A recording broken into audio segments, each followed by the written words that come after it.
بسم اللہ الرحمن الرحیم۔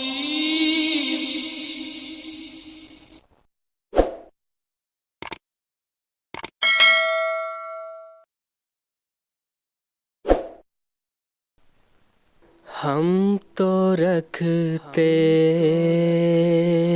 ہیں مسلمانوں کا دین،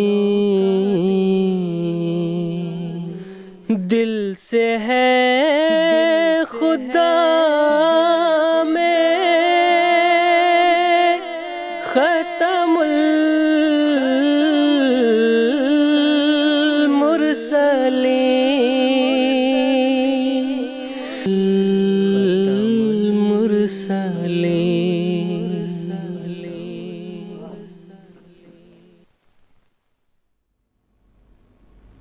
السلام ورحمۃ اللہ۔ مطلب میرا سوال یہ ہے صاحب، حضرت صوفی احمد جان صاحب حضرت مسیح السلام کے دعوے سے پہلے ان کی وفات ہو گئی لیکن ان کو یقین تھا کہ آپ ہی زمانے کے مسیح اور مہدی ہیں، اس پر تھوڑا سا روشنی ڈالنے کی ضرورت ہے۔ ٹھیک ہے، جزاکم اللہ۔ حسن الجزا محترم کوثر صاحب سے درخواست کروں گا۔ بات یہ ہے کہ حضرت صوفی احمد جان صاحب جب انہوں نے براہین احمدیہ پڑھی تھی، اس زمانے سے ہی یہ حضرت مسیح انسان کے معتقد تھے۔ اس زمانے میں ہی ان کا یہ مشہور شعر کہ ہم مریضوں کی ہے تم پر بنو نظر، تم مسیحا بنو خدا کے لیے۔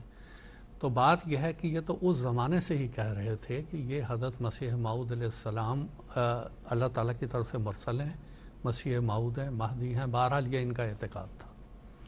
اس کے بعد حضرت مسیح صاحب ایک دفعہ لدھیانے تشریف لے گئے۔ یہ لدھیانے کے تھے، دارالبیت انہی کا مکان تھا، انہوں نے ہبہ کیا، ان کے لڑکوں نے ہبہ کیا تھا جماعت کے نام۔ تو جب حضرت مسیح صاحب ریلوے اسٹیشن پہ تشریف لائے تو انہوں نے کہا کہ بھائی کوئی مجھے نہ بتانا کہ کون ہے مسیح موعود علیہ السلام۔ جیسے ہی حضرت مسیح صاحب تشریف لائے تو انہوں نے فوراً پہچان لیا کہ یہ امام مہدی مرزا غلام احمد صاحب مسیح موعود علیہ السلام ہے۔ اس کے بعد جس وقت یہ حج کو تشریف لے گئے تو حضرت مسیح موعود علیہ السلام نے ایک دعا لکھ کے دی تھی کہ یہ دعا آپ عرفات کے میدان میں بلند آواز سے پڑھ کے سنا دینا۔ چنانچہ یہ اپنے جتنے ساتھیوں کے ساتھ گئے ہوئے تھے، وہاں عرفات کے میدان میں وہ دعا پڑھ کر سنائی گئی۔ تو حضرت صوفی احمد جان صاحب یہ اصل میں ایک بہت بڑے صوفی تھے۔ ڈیرہ بابا نانک کے پاس گردار روڈ میں رتڑ چھتل ایک جگہ ہے جہاں صوفیوں کو بہت لمبی ایک ٹریننگ دی جاتی ہے، وہاں ہی انہوں نے ٹریننگ لی تھی۔ بہرحال یہ ایک بہت بڑے بزرگ تھے۔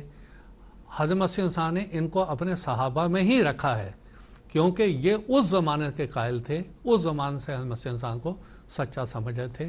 اور ان کے آگے دو بیٹے تھے، بعد میں وہ پھر قادیان آ گئے تھے، ان میں سے ایک تھے جنہوں نے یسن القرآن جو بعد میں وہ تحریر فرمایا، وہ انہی کے بیٹے۔